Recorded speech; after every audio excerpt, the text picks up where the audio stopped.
Hello students, आज हम chapter 2 start करते हैं टाइप्स ऑफ हार्डवेयर। ठीक है, इस चैप्टर को स्टार्ट करने से पहले हम क्या करते हैं, इंट्रोडक्शन देखते हैं। तो पिछले चैप्टर में हमने क्या देखा, कंप्यूटर सिस्टम का एक ओवरव्यू देखा था कि कंप्यूटर सिस्टम क्या है, कंप्यूटर सिस्टम कैसे वर्क करता है, कंप्यूटर सिस्टम के मेन फंक्शनल यूनिट्स कैसे हैं, उसके मेन कॉन्स्टिट्यूएंट्स कैसे हैं। ठीक है, उसके जो हार्डवेयर सॉफ्टवेयर हैं ये कंप्यूटर सिस्टम के पिलर्स होते हैं। ठीक है, इन्हीं के थ्रू कंप्यूटर सिस्टम चलता है। कंप्यूटर सिस्टम हार्डवेयर सॉफ्टवेयर के बिना कोई भी काम नहीं कर सकता है।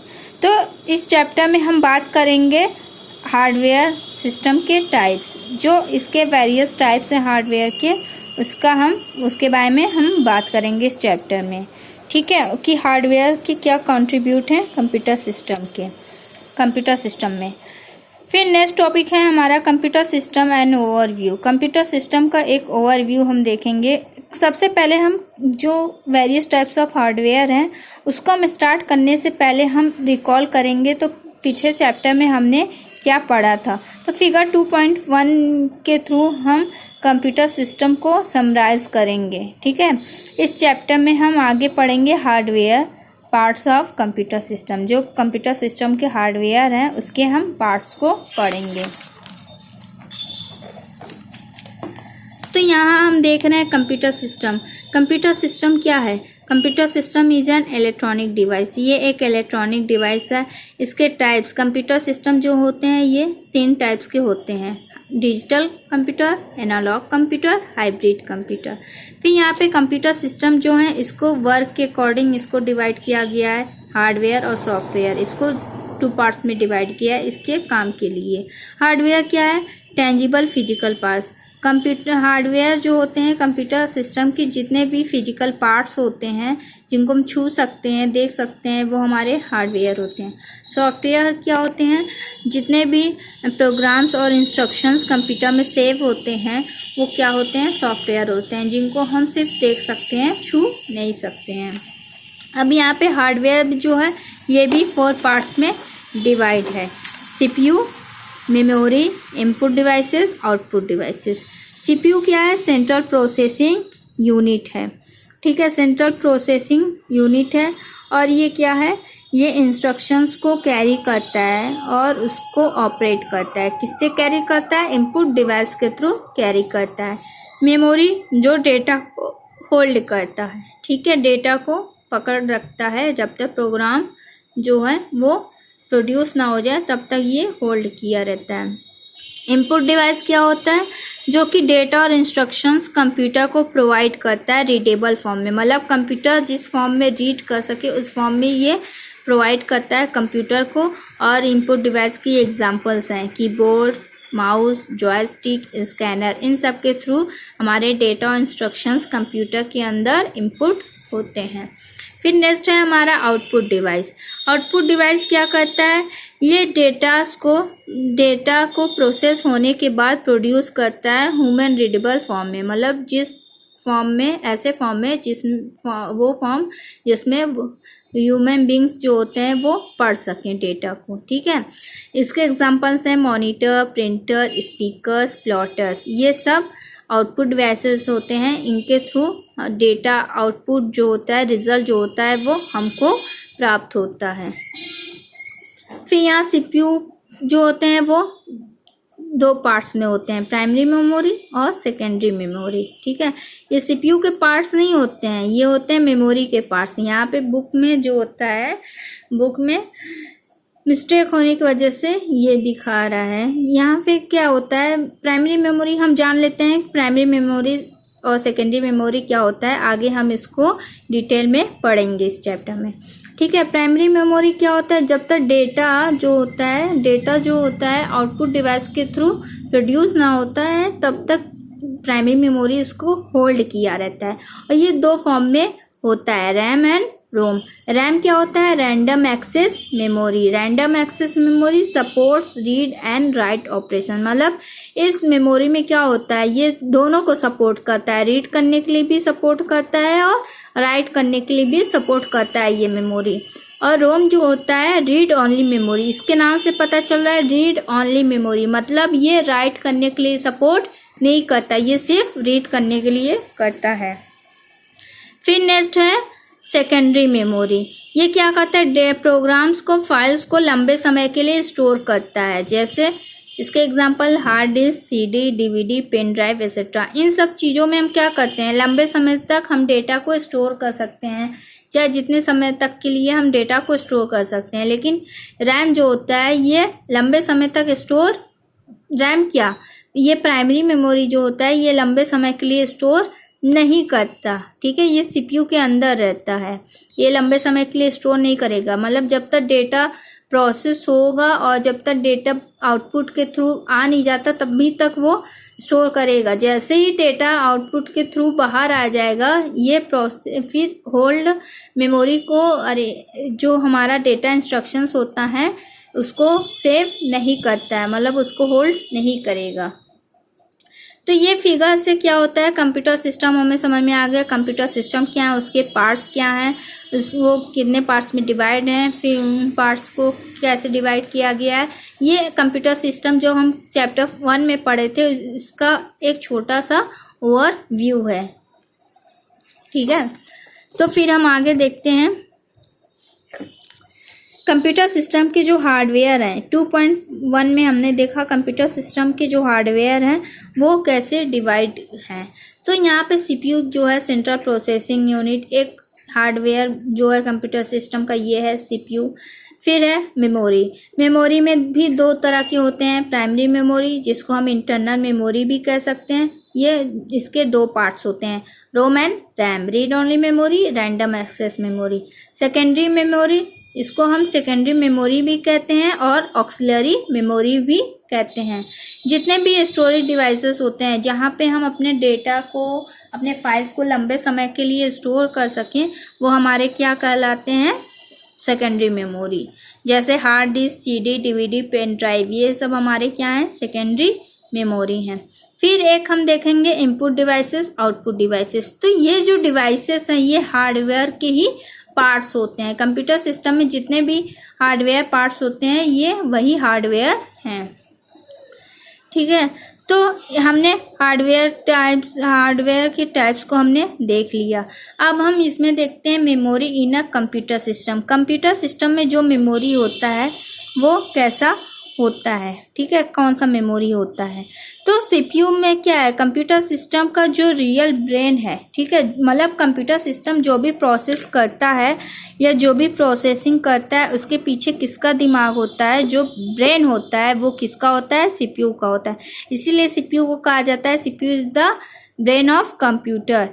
कंप्यूटर सिस्टम का ब्रेन कौन है, सीपीयू। जैसे हमारे शरीर में हमारा जो ब्रेन होता है वही हमारे शरीर को, हमारे शरीर का जो भी पार्ट होता है, जो भी प्रोसेस करता है, जो भी एक्शन करता है उसके पीछे किसका रहता है हाथ, उसके पीछे हमारे दिमाग का हाथ रहता है। हमारा दिमाग जो कहता है वही हमारा बॉडी वैसे ही वो एक्शन करेगा। तो उसी तरह सीपीयू का भी वही काम होता है।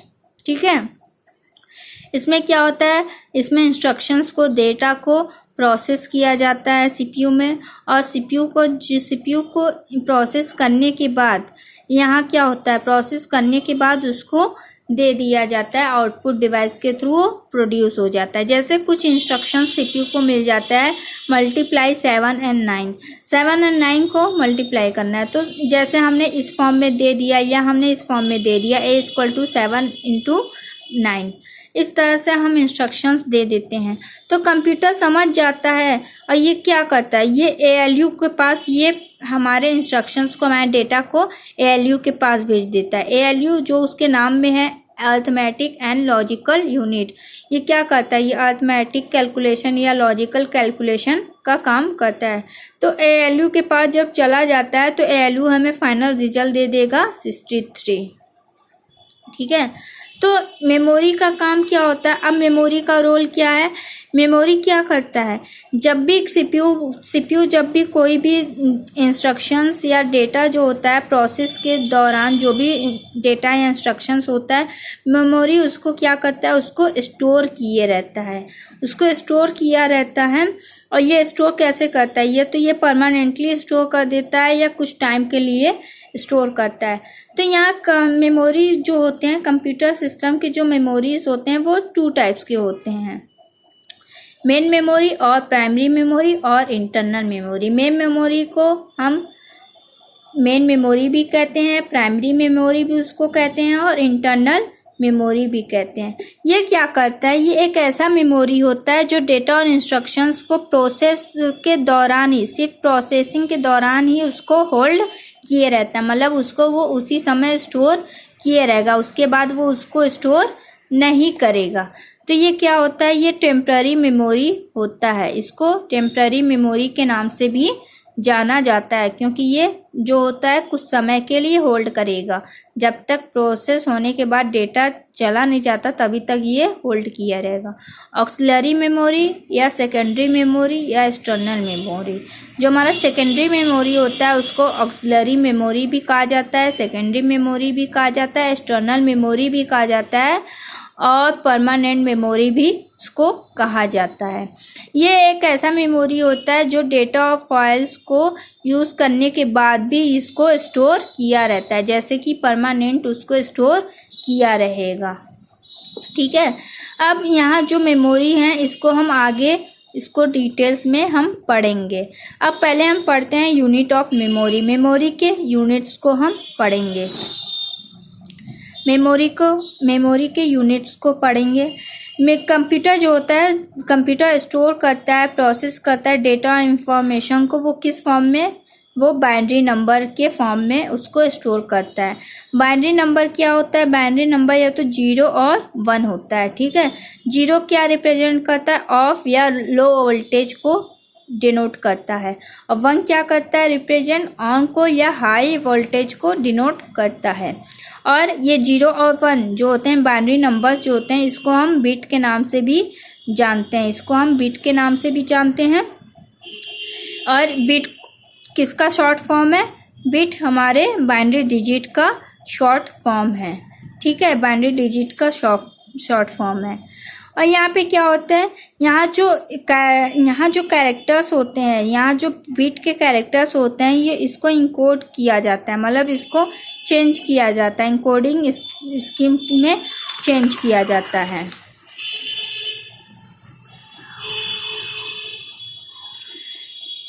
बाइनरी कोड्स जो होते हैं उसको इनकोडिंग फॉर्म में चेंज किया जाता है। एक आस्की कोड होता है, जैसे आस्की का फुल फॉर्म होता है American standard code for information interchange. ठीक है, ये आस्की कोड होता है, इसमें ये चेंज होता है, मतलब यहाँ पे जो 8 बिट्स होते हैं, 8 बिट्स के ग्रुप होता है उसको बाइट कहा जाता है। तो यूनिकोड क्या होता है, इनकोडिंग स्कीम रिप्रेजेंट होता है। यहाँ पे ये कैरेक्टर्स के ग्रुप, मतलब यहाँ 16 बिट्स जो होते हैं, 16 बिट्स और 2 बाइट्स, इसको यूनिकोड कहा जाता है। यूनिकोड क्या, एक इनकोडिंग स्कीम है जिसको कैरेक्टर्स के ग्रुप्स को रिप्रेजेंट करता है, 16 बिट्स और 2 बाइट्स को ही रिप्रेजेंट करता है। मतलब 8 बिट को बाइट कहते हैं 1 बाइट, और 16 बिट्स को, मतलब यही 8 + 8 16 बिट्स हो गया, और 1 byte + 1 byte equal to 2 bytes हो गए। तो यहाँ पे मेमोरी जो होता है, जैसे स्टेवन है, इसको आस्की स्कीम में 6 बिट कहेंगे। यहाँ पे जो है 6 कैरेक्टर हैं, 1 2 3 4 5 6 कैरेक्टर्स हैं, तो आस्की कोड में इसको 6 बिट बोलेंगे, मतलब 6 characters 1 byte each, 1 byte each होता है, हर एक कैरेक्टर का 1 बाइट होता है। ठीक है, और यूनिकोड स्कीम में इसको 7 बाइट्स बोलते हैं, मतलब आस्की कोड का जस्ट डबल जो होता है, 6 कैरेक्टर्स 2 बाइट्स ईच। यहाँ पे जो 6 कैरेक्टर्स हैं, एक कैरेक्टर को 2 बाइट के बराबर होता है। ठीक है, तो यहाँ पे ये मेमोरी के कुछ यूनिट्स होते हैं, उसको हम देखते हैं। जैसे 1 बिट इसका शॉर्ट फॉर्म है बिट। ठीक है, बाइनरी डिजिट का ही शॉर्ट फॉर्म बिट होता है। 8 बिट्स इक्वल टू 1 बाइट, जिसको हम बाइट बोलते हैं। ठीक है, 8 बिट के बराबर 1 बाइट होता है। 1 बिट जो होता है 0 और 1 होता है, जो बाइनरी डिजिट होता है। फिर उसके बाद यहाँ पे 1024 बाइट्स जो होता है 1 किलो बाइट केबी के बराबर होता है। किलो बाइट 1024 बाइट्स 1 केबी के इक्वल होता है। 1024 किलो बाइट जो होता है 1 MB के बराबर होता है। 1024 MB 1 GB के बराबर। 1024 GB equal to 1 TB। 1024 TB equal to 1 PB petabyte. ठीक है, ये टेराबाइट है, गीगाबाइट है, पेटाबाइट है। और 1024 PB equal to 1 EB exabyte. ये हमारे मेमोरीज के जो हैं, ये हमारे मेमोरीज के यूनिट्स होते हैं। हमारे मेमोरी के ऐसे यूनिट्स होते हैं। यहाँ पे नोट में आप देखे होंगे each keyboard character is 1 represented through at least 1 byte. हमारे कीबोर्ड के कैरेक्टर्स जो होते हैं वो क्या होते हैं, वो एटलीस्ट 1 बाइट को रिप्रेजेंट करते हैं। आस्की में 1 बाइट जो होता है, हर एक कैरेक्टर जो होता है कीबोर्ड का वो 1 बाइट का होता है।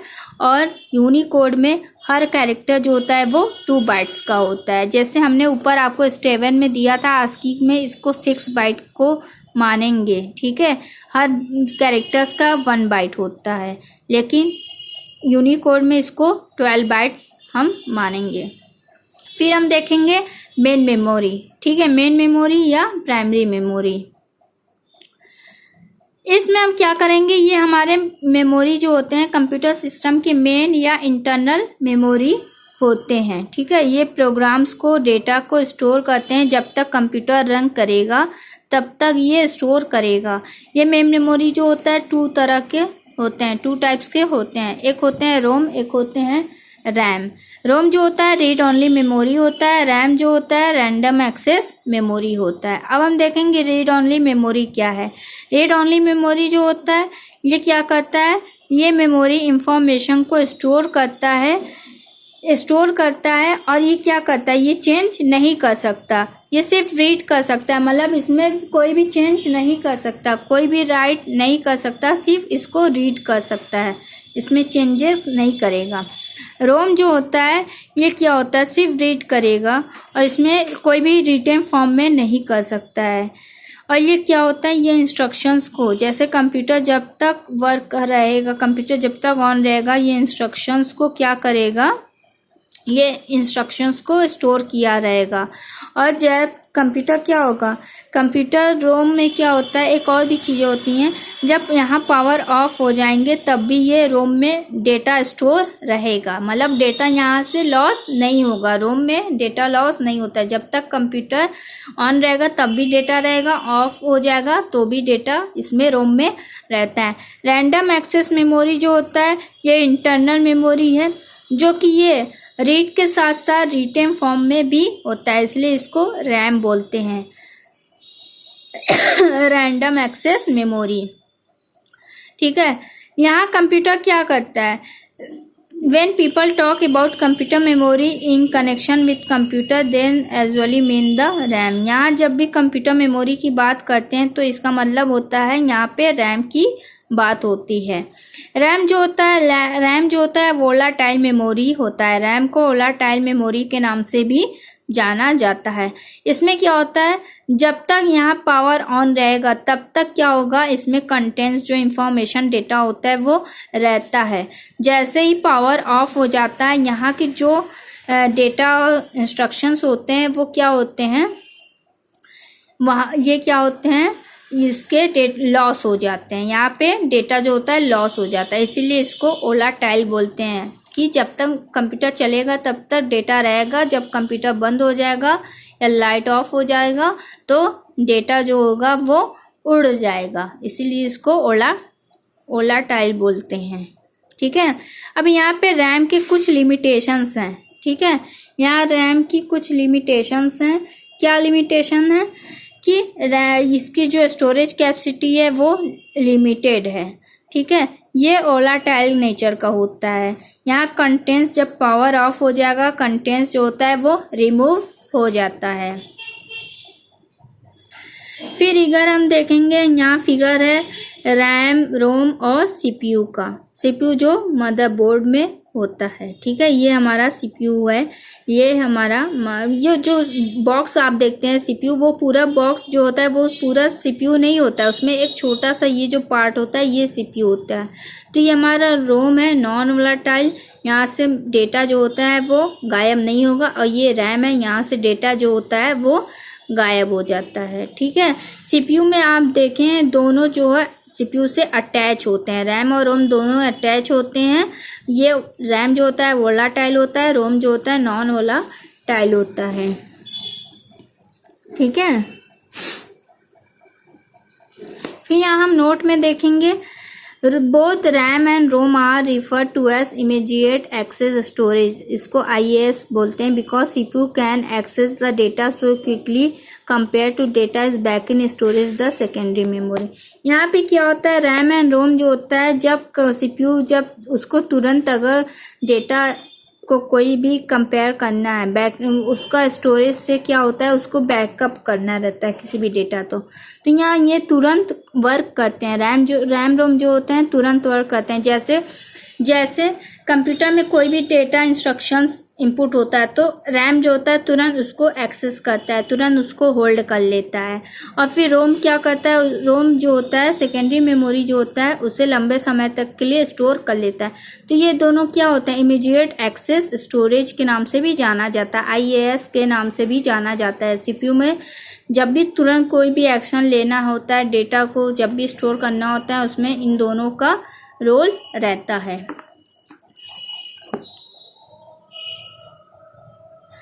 More differences between RAM and ROM, RAM and ROM के कुछ डिफरेंसेस हैं जो कि हम इसमें देखेंगे टेबल 2.2 में क्या डिफरेंसेस है। फुल नेम, रैम का रैंडम एक्सेस मेमोरी, रोम का रीड ओनली मेमोरी। डिफिनेशन क्या है, RAM is a form of data storage that can be accessed randomly at any time in any order by CPU. जब भी CPU का कोई भी order मिल जाता है, ये तुरंत क्या करता है, एक्शन लेता है, उसी टाइम तुरंत क्या करता है, डेटा को स्टोर कर लेता है। और रोम क्या करता है, रोम यहाँ पे ये भी डेटा स्टोर करता है, लेकिन ये क्या होता है, ये इंस्ट्रक्शंस ये सर्किट के फॉर्म में जो होता है, मतलब जब कंप्यूटर स्टार्ट हो जाता है तब से ये स्टोर करना शुरू कर देता है, ठीक है। यहाँ पे क्या है, ये आप डिफरेंसेस पढ़ लीजिएगा, क्या क्या डिफरेंसेस हैं, क्या इसके नाम है, और ये कितने GB में ये क्या करता है, स्टोर करता है, ये चीज़ें आप पढ़ लीजिएगा। नेक्स्ट टॉपिक है हमारा स्टोरेज डिवाइसेस या सेकेंडरी मेमोरी डिवाइसेस। इसको हम नेक्स्ट क्लास में पढ़ेंगे, ठीक है। Thank you.